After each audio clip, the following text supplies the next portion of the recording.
নারীরা যাতে রাগ না করে, নারীদেরকে বুঝ দেওয়ার জন্য আল্লাহ সব নারীদের নামে আলাদা একটা সূরা দিলেন। সূরার নাম, তার মানে আল্লাহ নারীকে খুশি রাখতে চায়, বিশ্বনবীও নারীদেরকে খুশি রাখতে চায়। আমার অনেকে বলে, হুজুর আপনি নারীদের পক্ষে কথা বলেন বেশি।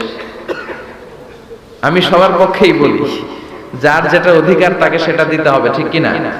নারীরা সম্মানিতা, তাদেরকে সম্মান দিতে হবে। বিশ্বনবী তাদেরকে সম্মান দিতেন। মা আয়েশাকে বিশ্বনবী সবসময় আগে সালাম দিতেন। সুবহানাল্লাহ পড়ে। খাদিজা রাদিয়াল্লাহু তাআলা আনহাকে আল্লাহ তাআলা আরশের উপর থেকে সালাম পাঠিয়েছেন। এজন্য নারীদেরকে সালাম দিবেন বেশি বেশি। ঘরে সুখ শান্তি নাই, অনেকে বলে ঘরটা নাকি জাহান্নামের টুকরা, কারণ সালাম নাই। সালাম মানে শান্তি। সালাম মানে কি?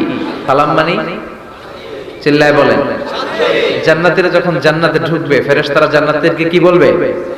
সালাম, শান্তি। Enter the paradise with peace and security. শান্তি এবং নিরাপত্তার সাথে জান্নাতে ঢুকে যা। এজন্য ঘরটারে শান্তিময় বানাতে চাইলে সালাম দিতে হবে। কি দিতে হবে? আজ থেকে স্ত্রীকে সালাম দিবেন তো ইনশাআল্লাহ পড়েন।